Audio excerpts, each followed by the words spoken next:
Alejandro, the millionaire, was a cold, ambitious, and ruthless man.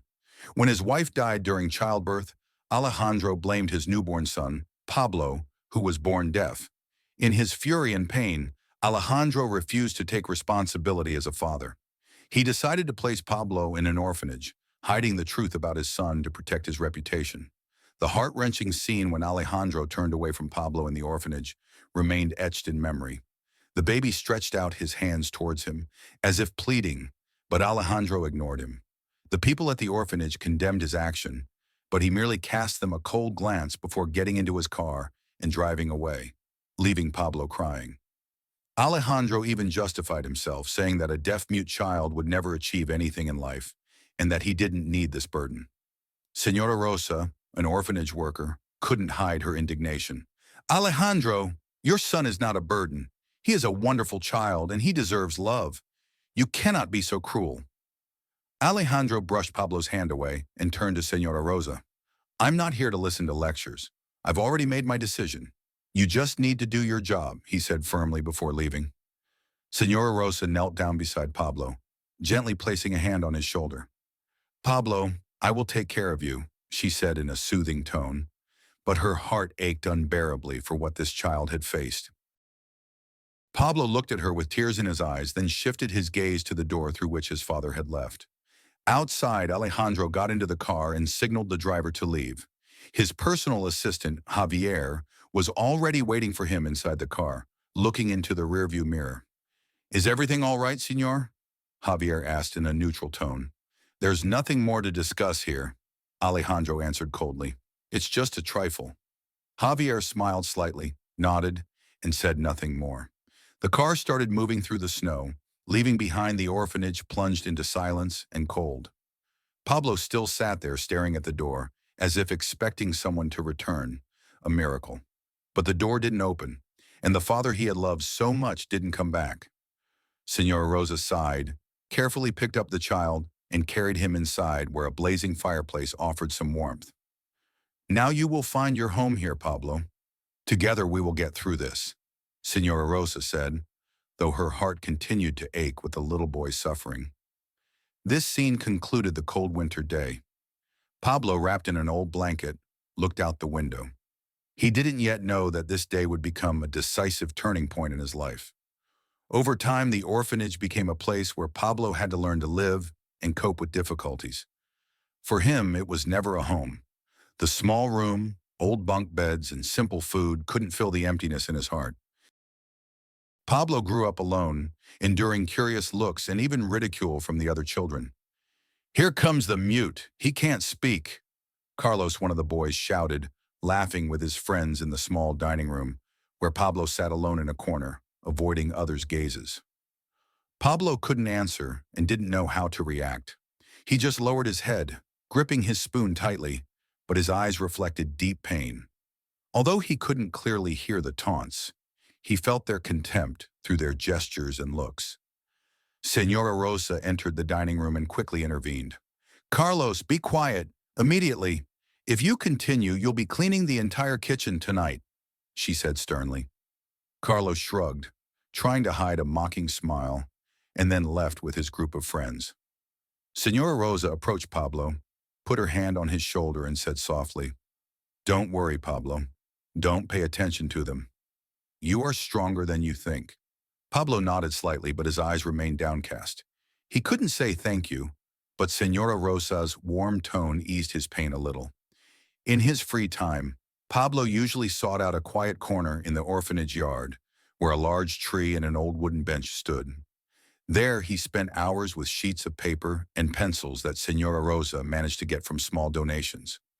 Pablo loved to draw because only with a pencil in hand could he express his feelings and thoughts. One day, he drew a large illustration depicting a family under the sunlight. It was a picture of his dream, a father, mother, and a smiling child. But as soon as he finished, Carlos and his gang appeared. "Look at what the mute is drawing. Probably more nonsense," Carlos said, snatching the drawing from Pablo and holding it up for everyone to see. Laughter erupted. Without hesitation, Carlos tore the drawing in half. Pablo tried to retrieve it, but unsuccessfully. The others tore it into small pieces and threw them on the ground. One of them even poured a bucket of water over Pablo.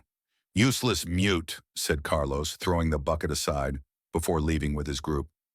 Pablo remained sitting on the ground, shivering in his wet clothes, but he didn't cry. He just lowered his head and began gathering the pieces of paper, trying to put them together. His small, trembling hands desperately tried to restore the remnants of his shattered dream. From a distance, Senora Rosa watched what was happening. She sighed, clenching her fists to contain her anger. She knew that if she intervened now and punished the children, Pablo would become an even bigger target for mockery. She approached him and knelt beside him. "Pablo, are you okay?" she asked softly. Pablo nodded but didn't look up, continuing to try and gather the paper pieces, though it was futile. Senora Rosa placed a hand on his shoulder, silently comforting him. "I will find a way to protect you better," she whispered like a promise to herself. Pablo began spending more time in his room, avoiding the other children. He continued to draw, but did so on small pieces of paper he could easily hide. Despite his isolation, he began developing an inner strength, silently refusing to let the mockery extinguish his passion. One night when everyone was asleep, Pablo sat by the small window in his room, his face illuminated by moonlight. He drew a new illustration, this time a boy standing alone in the middle of a forest, illuminated by a distant beam of light, a symbol of hope. Pablo never stopped dreaming of the day he could escape this isolation and find a place where he would feel he belonged. But in his heart, the pain of being abandoned by his father remained a raw wound. The next morning, the children started teasing Pablo again, but this time Senora Rosa was ready. "Carlos, I already warned you. Today you will stay and clean the entire dining hall," she said firmly. Carlos pressed his lips together but didn't dare object. Senora Rosa looked at Pablo, who sat silently with downcast eyes. She leaned towards him and said softly, "Don't worry, Pablo. Together we will get through this." Although Pablo's eyes showed nothing, Rosa knew that in the boy's heart, these words of encouragement were the only support he could cling to. Pablo just nodded silently, accepting her words. When the other children had left, Senora Rosa sat down next to him. "You know, Pablo, you are much more special than you think. One day you will prove to them that you are not useless and achieve something no one expects," she said with an encouraging smile. Pablo looked at her, and a faint glimmer of hope appeared in his eyes, small but clear. He had never thought he could achieve anything great, but the words of hope were tiny yet powerful. In a luxurious conference room on the top floor of a skyscraper downtown, Alejandro sat in the main chair, his cold gaze sweeping over the assembled employees. He had become a successful businessman, owner of a large construction company. People everywhere spoke of him with admiration, but also with apprehension. Alejandro was known not only for his achievements, but also for his cold demeanor, ready to sacrifice anything for his interests. "I want this figure to double next quarter," Alejandro declared with authority. "Javier, do you have a concrete plan?" Javier, his right-hand man and closest advisor, sat beside him. He smiled, and a glint of self-assurance flashed in his eyes. "Of course, sir. I've arranged the signing of a contract with a new partner. Although they demand quite low profitability, don't worry. I have a plan to increase profits by lowering material quality. No one will notice." Alejandro frowned, not out of concern, but with a predatory cunning.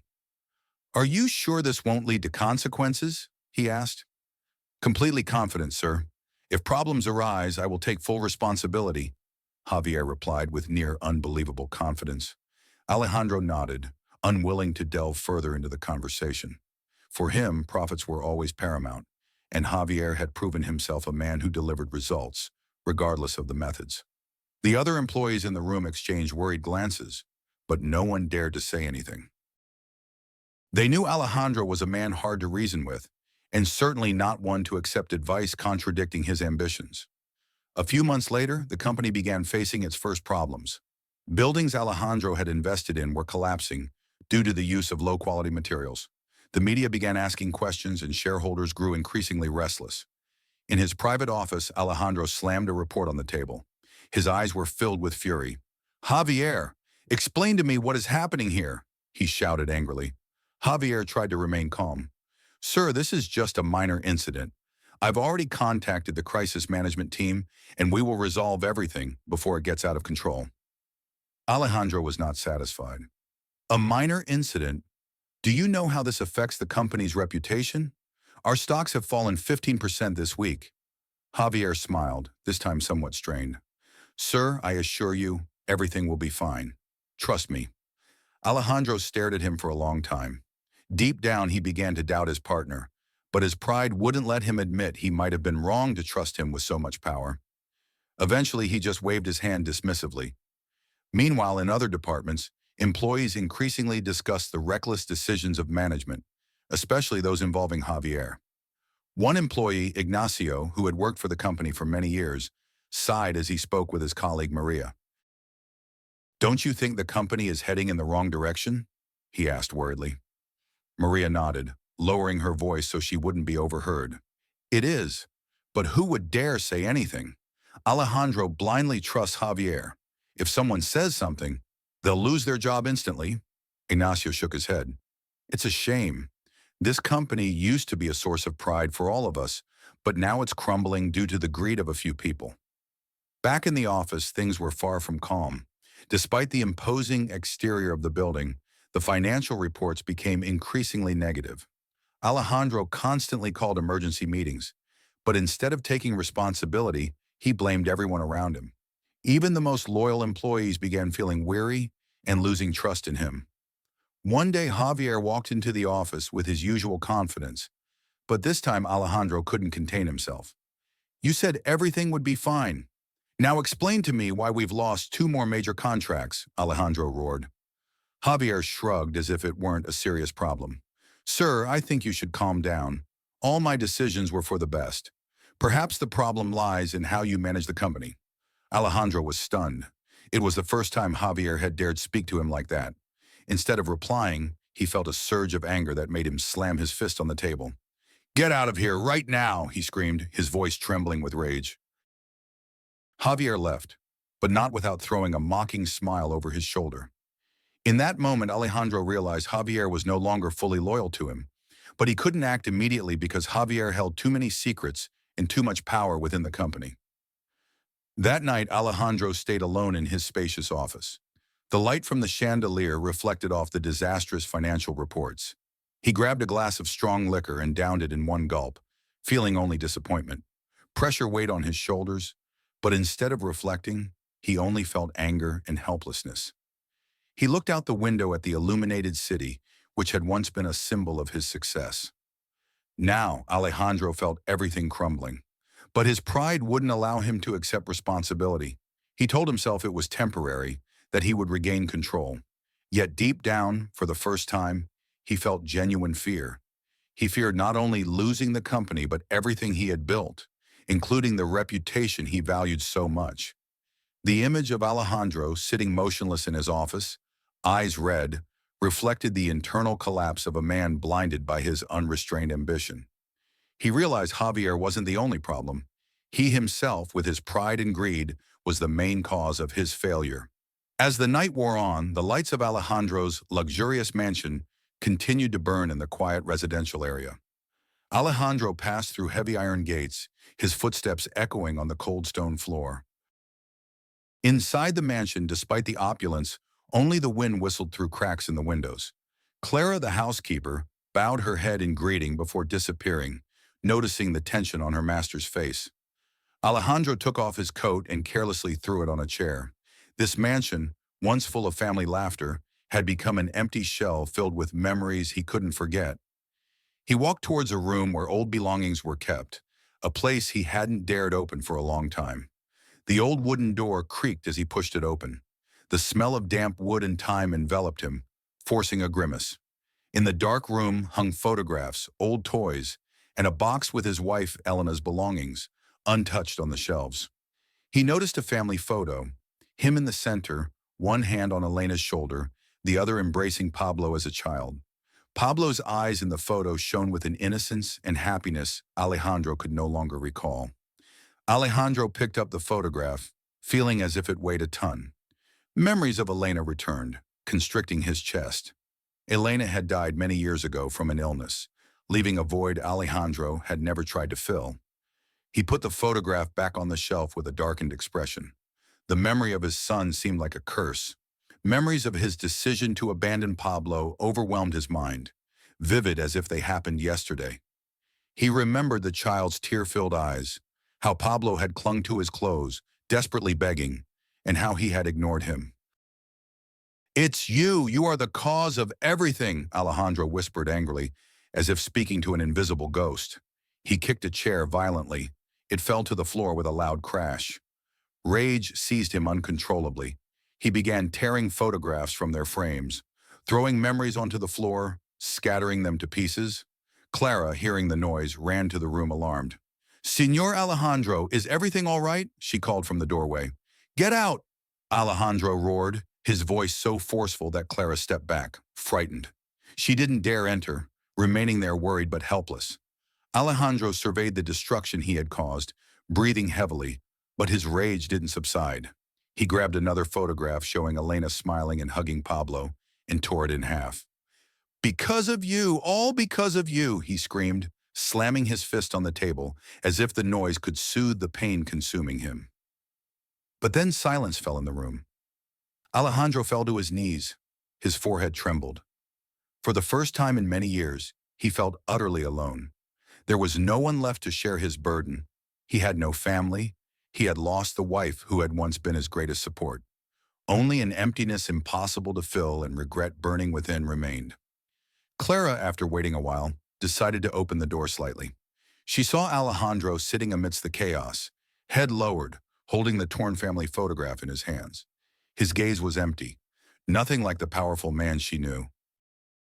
She entered slowly and began gathering some photo fragments from the floor. "Señor Alejandro, perhaps you should rest a little," Clara said in a soft, caring tone. Alejandro didn't answer. He only raised his gaze to Clara. His eyes were tired. "You don't understand anything, Clara. I've lost everything. Everything is gone." Clara knelt and placed a hand on his shoulder. "It's never too late to correct mistakes, Señor, but you have to start somewhere," she said. Alejandro looked at her as if these words were a distant dream. "Correct? How can I correct a past that's destroyed? I abandoned my son. That's unforgivable. Now only emptiness remains, and the wrong decisions I made," he said, deep pain resonating in his voice. He looked at the torn photograph in his hands. The image of his family fragmented like his life. He tried to put the pieces together, but the crack remained, a reminder that nothing would return to how it was. He lay on the floor, staring at the ceiling. Images flooded his mind. Pablo as a child with eyes full of tears, and Elena, the woman who had always been kind to everyone. Alejandro felt as if he were sinking into a bottomless black pit, a place without light or escape. Cold wind whistled through the cracks in the window, touching his body, but Alejandro paid no attention. He closed his eyes, listening to the sound of silence enveloping the mansion. It wasn't just the silence of the night, but the silence of a life devoid of love and redemption. The luxurious mansion, once a symbol of success and power, was now just an empty shell filled with the ghosts of the past and memories he couldn't escape. Alejandro remained there with a lost gaze fixed on the ceiling, as if waiting for something or someone to pull him out of the abyss of loneliness he was trapped in. But nothing happened. He remained alone with the pain and irreparable regret. Meanwhile, Pablo grew up in the orphanage, where loneliness and rejection became constant companions in his life. But day by day, he learned to confront reality. Unlike the other children, Pablo didn't complain or protest. He endured silently, hiding his pain through patience and creating his own world through his drawings. One autumn dawn dimly lit the common room where children gathered to play. Pablo, now a teenager, sat in a corner, spreading an old piece of cloth in front of him. He held worn colored pencils and drew each stroke with care. Often he drew images evoking hope, smiling faces and sunlit skies, as if trying to fill the void in his soul. "Look what he's doing again," came Carlos's voice from across the room. He had grown, but his cruelty hadn't lessened. The other children laughed, pointing at Pablo. Pablo didn't react, continuing to draw. But when Carlos and two friends approached, he knew his peace wouldn't last long. Carlos leaned down and grabbed one of Pablo's pencils. "You don't need so many, right?" he said in a mocking tone. then snapped the pencil before throwing it on the floor. The other children guffawed. Pablo stopped his hand, staring intently at Carlos. But instead of getting angry or crying, he bent down, picked up the broken pencil, set it aside, and continued drawing with another one. This behavior irritated Carlos. "You think you're so special? Let's see what you do with this junk," he said, yanking the cloth from Pablo's hands and the box of colored pencils. Pablo tried to protect his drawing, but Carlos shoved him aside, and one of the children poured a glass of water onto the cloth, washing away the colors. Pablo stood helplessly, watching his work disappear, his eyes full of pain, but not shedding a single tear. At that moment, a firm voice sounded from the doorway. "Enough! Right now!" Ricardo, the strict orphanage caretaker, entered the room. His stern gaze swept over the group. Carlos and his friends, caught off guard, froze before running away. Ricardo approached Pablo, carefully examining him, the cloth soaked with water, the boxes of colored pencils scattered on the floor. "Are you okay, Pablo?" Ricardo asked, kneeling to gather the items. Pablo didn't answer, only nodded slightly, lowering his head and beginning to collect the remaining objects with trembling hands. Ricardo sighed and placed a hand on his shoulder. "You are very special, Pablo. Not everyone can express their soul through art like you do. Don't let those who don't understand talent discourage you." Pablo looked at him, and a faint but deep spark of hope glimmered in his eyes. Ricardo smiled and stood up. "Wait here a moment," he said, leaving the room. After a while, Ricardo returned with a small box in his hands. "I think this will be useful to you," he said, handing the box to Pablo. Opening it, the boy found brushes, colored pencils, and a new sketchbook. Although the materials were simple, for him it was the most precious gift he had ever received. Pablo took the box, his hands trembling with excitement. He bowed his head in gratitude, unable to express his feelings in words. Instead, he opened the sketchbook and began drawing right there, sketching lines full of determination. Ricardo sat beside him, silently watching. After a while, he said, "My son was also an artist. He started like you, with small drawings full of hope. Keep drawing, Pablo. I believe you will achieve incredible things." In the following days, Pablo spent most of his time in his corner, drawing. From small sketches on paper, he began working on larger canvases Ricardo managed to procure for him. Each stroke contained intense emotions, not only his pain, but also his resilience and faith in a better future. One day, a woman named Carmen, an art teacher from the city, visited the orphanage looking for young talent for a community project. She couldn't hide her admiration when she saw Pablo's work. "These paintings are wonderful. Who painted them?" Carmen asked, looking around curiously. Ricardo pointed to Pablo, who was drawing in the corner of the room. "This boy, but he is deaf." Carmen approached slowly and sat down next to Pablo. "You are a true artist," she said kindly. "I've never seen anyone express such deep emotions through colors." Pablo looked up at Carmen. His eyes expressed surprise. He could never have imagined receiving a compliment from a stranger. His gaze also held a shadow of uncertainty. The wounds of the past made him doubt any good that might come his way. Carmen noticed his hesitation. "I want to help you develop your talent, but to start you must believe you deserve it," she said softly. Pablo didn't answer. He just lowered his head, gripping his pencil tightly. Inside him, a whirlwind of emotions raged, hope mixed with fear. But Carmen's and Ricardo's gazes conveyed a promise that he wouldn't be alone on this path anymore. The image of Pablo before a large canvas, eyes full of pain but also determination, became a turning point in his life. He no longer drew just to escape reality, but to show the strength within him. In an office on the top floor of the company headquarters, Alejandro stood motionless by the window, watching the endless movement of the city below. It was a metropolis he once controlled, but now it seemed to be turning away from him. Bad news about the company kept coming. Important partners were leaving. The company's stocks were falling uncontrollably. A knock on the door snapped him out of his thoughts. "Enter," he said heavily. Javier entered with a folder in hand, but unlike his usual confidence, his face now expressed worry. "Sir, I'm afraid the situation is unfavorable," he said, placing the folder on the desk. Alejandro quickly glanced at the figures in the financial report. Everything was in red, signifying catastrophic losses. "What is this?" he asked. "You said everything was stabilizing. Is this how you manage affairs?" he muttered, casting a cold look at Javier. Javier tried to remain calm. "Sir, I did everything within my power, but the shareholders have lost confidence, and the scandal over the low-quality materials hasn't died down.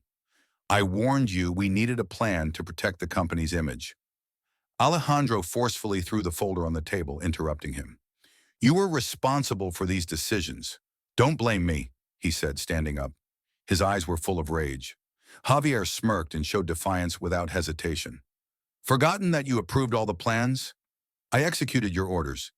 If you want to find the guilty party, perhaps you should start with yourself." Javier's words were like a blow to Alejandro's pride. He stepped towards him but stopped. A feeling of helplessness overwhelmed him. For the first time in his life, Alejandro understood his power was no longer sufficient to control others. "Get out of here!" he shouted with all his might, his voice echoing through the office. Javier simply shrugged and left without another word. When the door closed, Alejandro fell back into his chair, covering his face with his hands. He had no one left to confide in or rely on. His closest ally was merely a traitor waiting to profit from the situation. A week later, the media exposed the scandals surrounding Alejandro's company. Detailed articles outlined the use of low-quality materials in major projects, sparking public outrage. Shareholders organized emergency meetings demanding explanations, but Alejandro, clinging to pride, refused to attend. Outside the company headquarters, one of the major shareholders, named Matias, addressed a group of journalists. "Alejandro has driven this company to ruin. We can no longer trust him. It's time for a change in leadership." From his office, Alejandro watched the event on screen. He clenched his teeth. His eyes were red. He felt the tide turning against him, but deep down knew no one was to blame but himself. Decisions dictated by his ambition, blind faith in Javier, and his arrogance had led him to this point. The next day, Alejandro received notification from the board of directors. He was dismissed from his position and forced to leave the company's leadership. It was a devastating blow for the man who once held power. Clara, his housekeeper, saw him return home in a pitiful state. "Señor Alejandro, I made some tea," she said with anxiety in her voice. Alejandro didn't answer. He silently climbed the stairs to his habitual study. The luxurious estate no longer brought warmth or a sense of power. Everything around him was merely dead objects, reflections of his loneliness. In the study, Alejandro saw the family photographs Clara had carefully restored after the last destructive incident. The fragments were joined, but the lines of the cracks remained visible, like the scars of his current life. He closed his eyes and memories of the past flooded him. Pablo, Elena, those days when he had everything but failed to appreciate it. Now Elena was gone forever, and Pablo, his son, had probably forgotten he existed. One morning, Alejandro received unexpected news. Javier had fled, taking a large sum of money from the company fund. It was the final blow for Builders of the Sun, the company Alejandro had dedicated his life to. The last loyal employees resigned. Projects were canceled. The building of the main office now stood half empty, its logo a symbol of fallen glory. A sense of loss overwhelmed him. The people who once bowed to him now avoided him. He walked through the deserted corridors, the echo of his footsteps a stark contrast to the former buzz of activity. Outside the building, he paused. The cold wind blew, carrying away his scarf. Alejandro didn't pick it up. He just stood there, his gaze lost in emptiness. He realized he had lost everything: the company, his family, and his honor. As the sun set, Alejandro walked away, but this time he didn't return to his estate.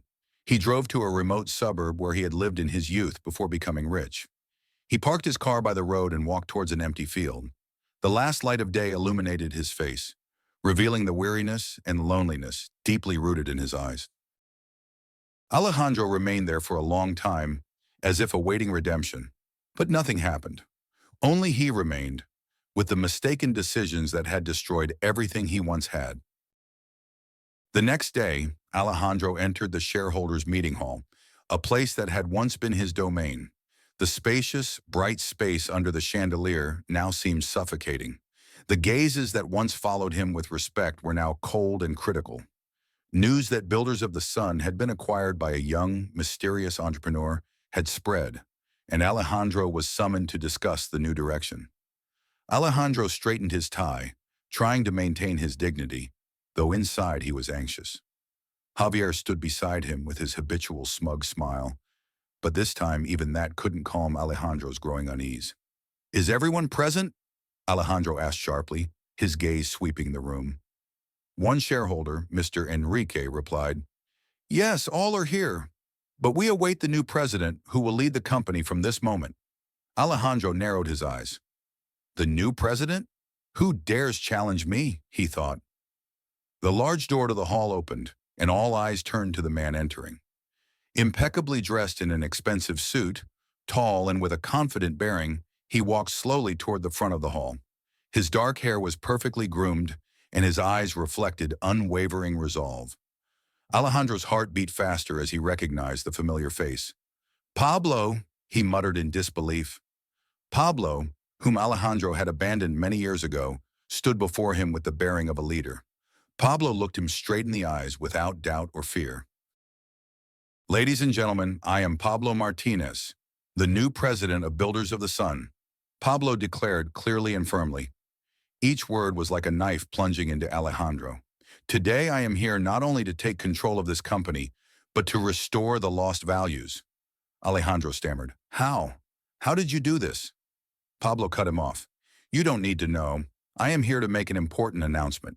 Alejandro, you are officially dismissed from Builders of the Sun, effective immediately." The atmosphere in the hall froze. Alejandro paled. "You can't do this. This is my company," he shouted, losing control. Pablo stepped closer. His eyes flashed with a mixture of anger and deep, suppressed pain. "This company is not yours. It belongs to those who worked hard to build it. You turned it into a tool for your greed and selfishness. I am merely returning it to its rightful place." Alejandro felt the ground give way beneath him. The other shareholders remained silent, but their gazes clearly showed they were on Pablo's side. No one came to Alejandro's defense. "Pablo, listen to me," Alejandro tried to say, but the word son he was about to utter caused only more pain. "Don't call me that," Pablo said coldly. "You abandoned me from the very first day. Don't pretend we have any bond." Alejandro recoiled as if struck by an invisible blow. The image of the little child who had once raised his hands to beg him now appeared in the eyes of the man before him. The meeting concluded with Pablo's statement, but Alejandro had no strength left to listen. He walked out of the hall with heavy steps, feeling the weight of his crumbling world upon him. Behind him, Pablo remained standing, his gaze full of disappointment and a feeling hard to define. The last thing Alejandro saw was his own reflection in a large hallway mirror. An old, tired man betrayed by the son he had once rejected. Alejandro sat in his empty office, a place that had once been a symbol of his power and authority. Stacks of documents lay scattered on the desk, each page with red numbers indicating failure. The official notification from Pablo still lay on the table, its short words wounding his pride like knives. Alejandro Martinez must publicly apologize to all employees for the mistakes committed. Never in his life had Alejandro felt so humiliated. He had once been an influential entrepreneur admired by all, but now he had to humble himself before the very people he once considered insignificant. Nevertheless, Pablo had been clear. If he refused, all his assets tied to the company would be immediately frozen. The room was in complete silence, broken only by the ticking of a wall clock. Clara, his faithful housekeeper, entered with a cup of hot tea. "Señor Alejandro, you should rest a little. Everything will resolve itself in time," she said in a soft voice. Lost in thought, Alejandro didn't answer. He stared out the window at the city at dawn, but for him everything was gray. "Do you think I'm a terrible person?" Alejandro asked roughly. Clara remained silent for a moment before answering. "I don't think you are terrible, sir, but you have made many mistakes and perhaps now is the time to correct them." Alejandro took the cup of tea with trembling hands. The next day, Alejandro entered the large conference hall of the company where hundreds of employees had gathered waiting for him. All eyes were on him. but there was no respect in them anymore. Only disappointment, anger, and contempt. Pablo stood at the main podium, his imposing figure standing out against the crowd. Alejandro Martinez, Pablo began, his voice firm and carrying across the silent hall. Do you have something to say to your employees? Alejandro walked onto the podium, gripping the microphone tightly in his hand. He looked at the crowd and felt his legs weaken. His voice trembled. I want to apologize. A heavy silence fell over the hall. Some employees exchanged surprised glances, unable to believe they were truly hearing these words from Alejandro. I made a huge mistake. I allowed greed and pride to cloud my judgment. I not only harmed the company, but also the people who trusted me. Alejandro's voice gradually faded, as if each word was a knife penetrating his pride. No one applauded. No one said anything. But the silence itself made Alejandro's humiliation more palpable than ever. Immediately after the meeting, Pablo summoned Javier to the main office. Alejandro watched from behind a slightly open door. Javier entered with his habitual smug smile, but this time Pablo's gaze made him lose confidence. Javier, Pablo said coldly, the name like a knife. You abused your position, betrayed trust, and left an indelible mark. You are dismissed, effective immediately. Javier opened his mouth, unable to believe his ears. Mr. Pablo, you can't do this. I served this company for years, he protested. But Pablo cut him off. I don't need your excuses. Get out of here before I call security. Javier stood frozen, his face contorted with shock. Finally, he turned and hurried out, a look of pure malice passing Alejandro as he left, though Alejandro didn't dare meet his eyes. Javier left the building, leaving Alejandro and Pablo alone in a silence thick with tension. Pablo looked at him. His tone was softer but still cold. You'd better leave. This is no longer your place. Alejandro lowered his head and walked out of the office. In that moment, he felt loneliness completely envelop him, without power, without status, with no one to turn to. A few days later, Alejandro left the luxurious estate in the city center. He moved to a small house on the outskirts where no one knew him. Clara, though she wanted to stay and care for him, was rejected. You must live for yourself. Don't waste time on someone like me, he told her. The house was modest, bare, something he would have once scorned. But for Alejandro, it was all he deserved. He began doing everyday chores, from cleaning to cooking. He spent his days sitting on an old wooden chair on the porch, watching the field stretch out before him. The solitary life gave him much time for reflection, and the same questions ran through his mind constantly. Pablo, the son he had cruelly abandoned, and himself, the man blinded by ambition. One evening, watching the sunset from the porch, deep regret and remorse overcame him. He knew it was too late, but he couldn't stop blaming himself. Silent tears streamed down his face, and for the first time in many years, Alejandro allowed himself to feel the pain. The image of Alejandro, his tired face marked by traces of weariness and repentance, closed that chapter in his mind. One question repeated again and again. Will there still be a chance for redemption? A year passed since Alejandro left the company and began his secluded life on the outskirts. Each day he started by watering the plants in his small garden and ended sitting on his wooden chair, watching the sun hide behind the distant fields. Though the routine was simple, with each passing day he felt the emptiness he couldn't fill more acutely. One autumn morning, as he drank tea at his table, his old housekeeper came for a visit, carrying a small package carefully wrapped with a pale blue ribbon. Alejandro, I just received this at the post office. They said it was sent from the city, Clara said, her eyes shining with curiosity. Alejandro took the package, feeling his heart beat faster as he recognized the handwriting on the wrapping. It was Pablo's. With trembling hands, he opened it and found a letter and a photograph. The photograph was a work of art, a child standing in the middle of a forest with a soft light emanating from afar, illuminating his face, creating a scene full of hope. Under the photo was only one word: hope. Alejandro set the photograph aside and picked up the letter. It was brief, but every word penetrated deep into his heart.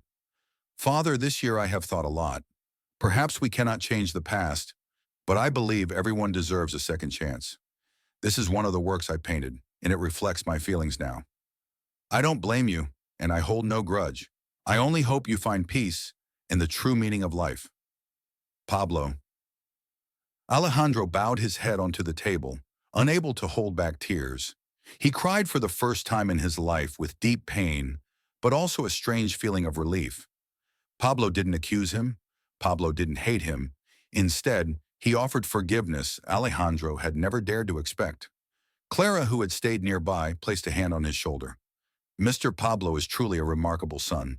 You should be proud of him, she said. Alejandro looked up. His eyes were full of tears. What did I do to deserve this forgiveness? I abandoned him, denied his existence, and now he extends his hand to me? Clara smiled gently. Because he has a big heart, and because it's the right thing. Perhaps you deserve it too, Senor. Those words ignited a small spark inside him, something significant. In the following days, Alejandro reflected deeply on the words in the letter. He began performing small acts of kindness that gave him purpose. He became a volunteer at a nearby church, helping the homeless. At first, others were surprised to see the reserved elderly man offering his help, but soon they began to appreciate his quiet dedication. One night, after distributing food, Alejandro sat down to chat with a boy named Luis, about 9 years old, who sat alone in a corner of the dining hall. Luis had bright eyes and a shy smile that reminded Alejandro of Pablo as a child. Where do you live? Alejandro asked Luis with interest. Luis lowered his head and quietly answered, I don't have a home. My mother died a year ago. I live with my grandmother, but she is very sick, so I come here for food. Alejandro's heart tightened. He placed a hand on Luis's shoulder. Don't worry, everything will be all right. I will do everything possible to help you and your grandmother. Luis looked at him with eyes full of hope. Really? Thank you very much, mister. The image of Luis didn't leave Alejandro's mind. In that moment, he understood that helping others was not only a way to atone for his sins, but also a way to find himself again. A few months later, Alejandro received a phone call from Pablo. It was the first time in many years he heard his son's voice. Papa, Pablo said from the other end of the line, his voice soft but full of emotion. I heard you've started doing community work. Alejandro held the phone tightly. His hands trembled. Yes, I started. I don't know if it's enough to compensate for my mistakes, but I'm trying. You don't need to compensate for anything, Pablo replied. I want you to live well and find meaning in life. If you have, I am glad. Alejandro fell silent for a long time, trying to contain his emotions. Pablo, can you forgive me? Pablo answered calmly. I forgave you long ago, Papa. These words made Alejandro feel as if an enormous weight had been lifted from his shoulders. He couldn't hold back tears, but this time they weren't from pain or remorse, but from happiness and gratitude. Finally, Alejandro decided to meet Pablo face to face. They met in a small cafe downtown. Father and son sat across from each other. Pablo smiled, his gaze full of love. Alejandro looked at him, feeling pride and greater happiness than ever before. I thought I had lost everything, Alejandro said with a deep, warm voice. But today I understand that the most important thing I never lost is you. Pablo smiled and took his hand. We still have time to start anew, Papa. The image of Alejandro and Pablo sitting together, smiles on their faces, became the beginning of a new chapter in Alejandro's life. He understood that despite losing many things, he had found the most precious: love and hope. Hope was not just a word, but a reminder that it's always possible to start over. The story of Alejandro and Pablo teaches us that it's never too late to correct mistakes. Forgiveness not only brings peace to the forgiven, but also liberates the one who forgives from unnecessary suffering. Love and family are the most important things, far more valuable than any ambition or material success. Through loss and remorse, Alejandro discovered the value of sincerity, compassion, and hope. Life always gives us a chance to start anew if we have the courage to face the past.